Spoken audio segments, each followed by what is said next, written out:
കണ്ണൂർ പാനൂർ കടവത്തൂർ ടൗണിൽ തീപിടുത്തം 3 കടകൾ കത്തി നശിച്ചു. സ്ഥലത്ത് ഫയർഫോഴ്സും നാട്ടുകാരും ചേർന്ന് തീ അണയ്ക്കാനുള്ള ശ്രമങ്ങൾ തുടരുകയാണ്.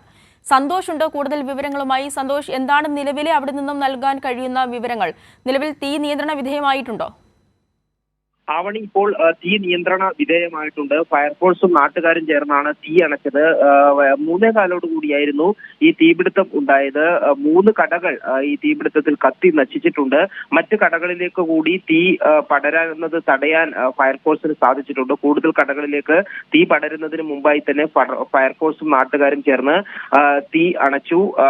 5 ഫയർഫോഴ്സ് യൂണിറ്റുകൾ പാനൂർ, നാദാപുരം, തലശ്ശേരി ഫയർ സ്റ്റേഷനുകളിൽ നിന്നായി 5 യൂണിറ്റ് ഫയർഫോഴ്സ് ആണ് എത്തിയത്.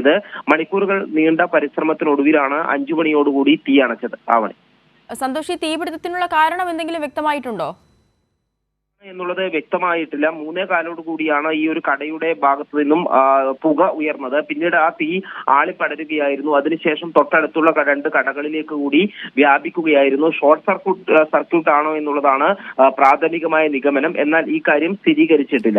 ഈ കത്തി നശിച്ചത് ഏത് കടയാണ്? Avani metro fancy and footwear എന്ന് പറയുന്ന ഒരു കടയാണ്. അവിടെ വെച്ചാണ് ആദ്യം തീപിടുത്തം ഉണ്ടായത്. അവിടെയുള്ള സൈൻ ബോർഡിൽ നിന്നാണ് തീ ഉയർന്നത്. ഉടൻ തന്നെ അടുത്തുണ്ടായിരുന്ന കടയിലുള്ളവർ ഫയർഫോഴ്സിനെ അറിയിക്കുകയും ചെയ്തു. തുടർന്ന് ഈ ഫയർഫോഴ്സ് എത്തുന്നതിന് മുമ്പായി തന്നെ തൊട്ടടുത്തുള്ള ഒരു ഫാൻസി കടയിലേക്ക് കൂടി തീ പടർന്നിരുന്നു. പിന്നീട് ഒരു ജ്വല്ലറിയിലേക്കും തീ പടർന്നു. ജ്വല്ലറി പൂർണ്ണമായും കത്തിയിട്ടില്ല. ഭാഗികമായി ജ്വല്ലറി തീ പടരുമ്പോഴേക്കും ഫയർഫോഴ്സും നാട്ടുകാരും ചേർന്ന് തീ അണക്കുകയായിരുന്നു. അവിടെ കണ്ണൂർ പാനൂർ കടവത്തൂർ ടൗണിൽ തീപിടുത്തമുണ്ടായി 3 കടകളാണ് കത്തി നശിച്ചത്. നിലവിൽ ഇപ്പോൾ സ്ഥലത്ത് തീ നിയന്ത്രണ വിധേയമാണ്. വിശദാംശങ്ങളാണ് സന്തോഷ് നൽകിയത്.